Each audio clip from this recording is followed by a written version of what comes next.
Hey, Stephen here with Coping with COVID, 15-minute power podcast with a powerful guest and a powerful message worth sharing. This is the only show where in 15 minutes or less, we're going to figure out together how we're going to stay as positive and as present as possible during COVID times. Before we begin today's great episode, please help me out and share this on your timeline because you may well just know someone who knows someone who will benefit from this and may even want to come on the show themselves and speak to the mindset of maybe how to run a small business in the COVID world, or how to recover profits while managing a restaurant, how to prepare for returning to the classroom in the fall, or even how to cope with stress while working in healthcare on the front lines. Now, joining me today is a fantastic, inspiring guest with a powerful message indeed. Mrs. Anita Myers is an inspiring motivational author who, in her latest book, The Undercover Superhero, details her journey through overcoming emotional abuse and beyond that, finding herself and building emotional intelligence along the way. So, Anita, hello. How are you doing today? Hi, how are you? Thank you for such a nice introduction. I feel very powerful. Excellent. Yeah. So go ahead and fire away and tell everybody a little bit about yourself, just a brief overview, and a little bit about your latest book. Sure thing. My name is Anita Myers. I am the owner of Interscope 365. And what I do is I'm an emotional intelligence strategist. What I like to do is make sure that we can really work with people and their emotions to take them from wherever they are right now and bring them to that place where their emotional landscape is really focusing on success, victory, optimizational behaviors that bring them to a really good, successful place in their heart. And the book that I put together that I just had published last year is called The Undercover Superhero. And when I think about this whole book, this was a book that was really written in less than 30 days. And it was one of those really, I had a divine download, if you will, with everything that I've experienced in my life. I wanted to be able to give my reason of why it is I do what I do, and why I care so much about the welfare of the emotional,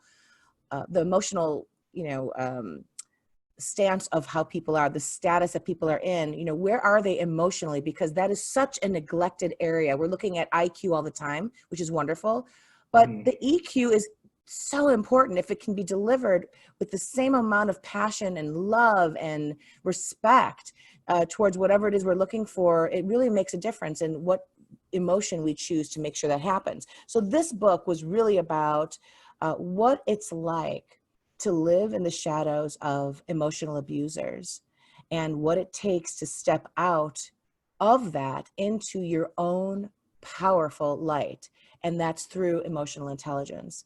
And I have to tell you that it was one of those books where I just shared what I wanted to share, what I've learned, what I know, what I teach, the strategies that are some of the strategies that have helped me through all the different stages of my life. So it does reflect the the young girl, the teenager, the young adult lady that I was, and finally the woman that I am today, my perspective. So there's 4 different perspectives that we're looking at.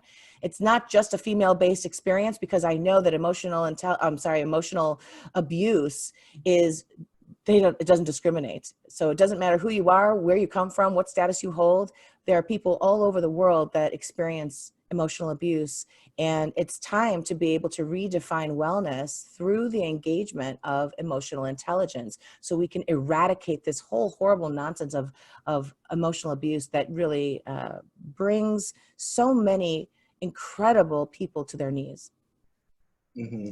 Absolutely, absolutely. That was very well said. And you know, being a teacher, first of all, you and I connected through a social event, and specifically it was to promote this book. And I remember your publisher was there as well, and she introduced the book, and you both talked about the journey that went behind not just what the book is about, but in just writing the book. As a teacher who's always taught, I've taught many subjects. My specialty is in emotional behavioral disorders, but I've always taught English. That's one of my favorites. And writing is such a powerful tool in so many different ways. And when I saw the listing that described the social event and what the book was about, I also thought about teaching students personal growth. There's a class we teach called Personal Growth and Development, and I'm always looking for content. Every day of the week I would do a different theme. Main Matters Monday, Tolerance Tuesday, Transition Wraparound Wednesday, Therapeutic Thursday, Follow-Up Friday. It's just some examples. And I really thought that this content was very well suited in my Main Matters Monday, and as well as in the Wednesday curriculum as well, because a lot of the students that have emotional disorders, are sometimes called emotional disturbances. They have they almost always have some, to a different degree, some, trauma, that they're dealing with. And that's how it manifests, either internalizing or externalizing. Absolutely. And now, with this book that I've started using, it provides, it finally provides a voice that is different than, there's a lot of good books out there. I've also used a book on overcoming, it's called Self Addictions. I've also used the 7 Habits for Highly Effective Teens. But Right. this book provides a different perspective and a different voice. And that's what makes it truly unique in the curriculum. But now, in addition to all that, emotional intelligence, has become something that everybody, even people that really felt that, okay, 99.99%, I'm together. I have my stuff together. I'm emotionally intelligent. I'm self-aware. Now, with everything going on in the world, even that, even those people, everybody needs self-improvement. That's one of the main reasons I started this podcast. Was it's an honest look into how what's going on in the world right now really can expose a lot of the flaws, and that's okay, because we're human beings. We're meant to be flawed. So as far as, COVID times go and emotional intelligence, what are some of the things that we started talking about that off the air before we went on air, but you started talking about some of the things that are really important to keep in mind. And I definitely want to capture that on here.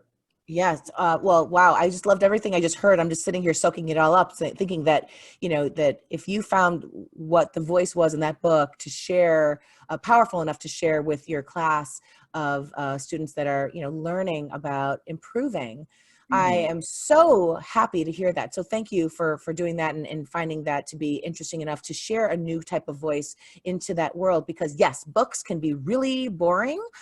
They're sharing a lot of information that's very standard, and there's nothing wrong with that. It's just sometimes with kids, we want to, really, I shouldn't say just kids, anybody, to be able to give a new way of speaking the same message. Sometimes we got to change our message in order for it to be heard a little bit better and deeper. So thank you for that. I really appreciate it. When it comes down to COVID, listen, I think there's going to be a lot of movies and books and manuals and teachings and all sorts of things that are going to come out of 2020 itself. There's a lot happening this year, a lot that no one expected to happen. And I think this is the thing where when we look at emotional intelligence first, there are what I call the Fantastic Five. These are 5 skills that we really want to spend most of our time focusing on improving in order for us to manage our life. So we look at what emotional intelligence is, just to start from there. It really is all about identifying and managing our emotions as well as the emotions of others. And while some people right now could say, oh, I could do that, it's really easy, it's a little bit more deeper than just the surface recognition. We're looking at people's emotions, and emotions can be laced underneath or buried underneath words. A lot of people can use words very loosely, but what are they really feeling? What emotion are they using on top of what they're saying to deliver? And if you and I both know, in the climate that we're in today, there's a lot of fear, there's a lot of insecurities, there's a lot of things that are going on. And on top of it, people have to still move forward and lead other people and lead their children and families and lead, like you're a teacher. You have to be able to still maintain that sense of leadership while you're looking at, what's happening in our world and wondering what's right and wrong. So I would say when we look at the Fantastic 5 skills, I'm going to tell you what they are. And anyone who's listening to this, you can just write it down. We could talk about it more in detail later, but it starts off with self-awareness, social skills, regulation or management of what you're doing, and empathy, and finally, motivation. When we look at these individually, it's not just to be taken by the word itself. We have to look at the concept of mastering what self-awareness looks like. How, when I say self-awareness as one of the first things, first skills, what does it look like to be in our situation? Am I aware of how I'm acting? Am I aware of how I'm speaking and why? Could I have used another emotion? Could I have been a little bit better? Have I used respect in the way that I'm speaking? What is really going on with the way I am feeling? So that self-awareness is key. The next skill that I told you about was social skills. How are you in the social environment? What is the social environment around you like? And what do you do within that social environment that really represents who you are? So sometimes there's people out there, and I use this as an easy example because people understand the word respect. A lot of people want to be respected, right? They say, I want to be respected. Respect is number one. But there's a little disclaimer that comes within their behavior that says, well, you should respect me, but I ain't going to respect you. And we see that happen from time to time just because their ego is in front. There's a lot of things that are taking place and they're hurt, they're mad, they're angry. So they make them number one. But if we start really looking at the details further, we start realizing that respect is really a two-way street. We need to be able to respect ourselves and reflect that sense of respect in everything we do, even the tough times, especially the tough times. When you talk about regulation and management, that's all one in hand as one skill. Regulating ourselves, regulating the situation, the circumstances that we're in. Empathy. Oh my gosh, I could talk about empathy for like 5 freaking hours. Oh yeah, me too. Yeah, no one really talks about that. I didn't even know about the word called empath until maybe, I don't know, 10 years ago. And I thought, oh, the concept of understanding what someone might be feeling, really trying to hold that sense of compassion. Many times it's missing because there are those, especially in a moment of fight or flight, which is, I can see that's what we're seeing, especially on social media, how people react really quickly. These are all fight or flight types of words being used, directions taken. So empathy is so key because when you start recognizing someone else's feelings and trying to understand it, you actually change the messaging so that there's actually peace that can come from the outcome. If not now, later. Because sometimes we have people that are feeling what they're feeling, they need to feel it. And then when they're done feeling it, they go back to hearing what someone had just said and thought, that person was actually really nice about it. I need to go back and talk to them. So empathy is really key. The last thing is motivation. What is your motivation? What's your motivation? What is it that's motivating you right now? I've been hearing and talking to different people where some are saying that they are just addicted to seeing what the next drama is. They're online. I can't wait to wake up in the morning and see what the next thing is and the next thing is and the next thing is. And sometimes that motivation can be negative and it can, I say it in this way, it can suck the life out of you. And I don't mean it literally, but it can drain you. It can truly drain you like a vampire. A lot of those things are happening to other people in other circumstances. What's the motivation that you're going to do that's going to help you in your circumstance? You can always use outside external influences to help you improve. And you have to start looking at these skills. Once you learn them, you can create your own rules for yourself. How am I going to react when something like this happens? What do I want to give as a message out to people so that they understand my heart? And I think right now what you'll see is emotional intelligence as a whole is just absolutely at its plummeting low because there's so much emotional confusion and disregard and manipulation and lots of really hard things that are happening where the truth hurts. The truth is difficult. The truth is not in a peaceful place right now. A lot of people are trying to fight through these things. And eventually I believe in all my heart that this will all settle down. And once it does, where will we be? By the way of our actions today. So if we want to be in a place where we are, we've gotten through it, like imagine being in a horrible storm, you've got a hurricane, we all try to take cover and we want to protect our things. We want to protect what's important to us. And once it's all over, there's going to be damage around, but are we alive? Are we okay? Can we survive? And we have the same things happening to us through our emotional hurricanes. And that's what we're in right now. So with COVID, how do we really handle it? Like you're asking, what are some of the things we do? You mentioned a really great beginning point. Write it down. Nobody likes to write. People are saying, oh, journaling is so boring. And sometimes because of how sometimes information is just like you hear it so much, it almost gets, what's the word I want to use? It almost gets overdone. And then people get tired and bored, or I've heard some people, they would say, oh, journal, you want me to journal? And the truth is, yeah, I do. You know what it is? It's documenting your feelings. It's taking, a lot of people have this thing called the Bible that they look at, and somebody documented what took place. And when you do that, you can look back and you can start making decisions about what's right, what's wrong, what's good, what's bad, what's going to be right for me going forward. When you journal, you're documenting your life. You're documenting your feelings. Absolutely. So keeping it in your brain is one thing, and you could have it there all day long, but it does nothing. But when you bring it out into the foreground, when you see it, and then you start doing something to apply according to what you're seeing. Like, let's say you wrote something down that's upsetting you. Now you can look at it and say, okay, why was it upsetting me? And start being a little bit more of a scholar towards your own existence.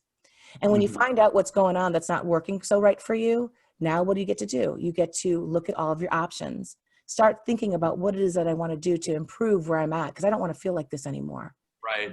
So it's kind of, it's setting a goal. It's basically setting a goal, but you also have objectives to that, making sure that it's attainable, and you get specific with it, which is something that we use in special education, certainly with emotional and behavioral challenges, is you always want to know, where do you want to be? What are the steps to getting there? And you want to know the specifics, because if it's not specific, it's not measurable. If it's not specific, I was listening to another podcast, and the guy was talking about how so many people say they want it, but they don't know what it is. And I think that what you just shared is so powerful, for especially during these times, for people to look back at some of the things that, some of the tools that we've always had, writing, opening your mind, establishing empathy, things like that. Those are tools that we've always had, but it's easy to forget to use those during these times, but we always have to remind ourselves that those are very powerful tools. Anita, I'm definitely going to want to have you back on. We're at 15 minutes today, but I definitely want to go ahead and let everybody know where they can find you. I know you do a podcast as well, don't you? I do many things. What I can say right now to be easy, I mean, of course, they can certainly find me on LinkedIn, on Facebook, under my name, Anita Myers. There's a company called Interscope 365.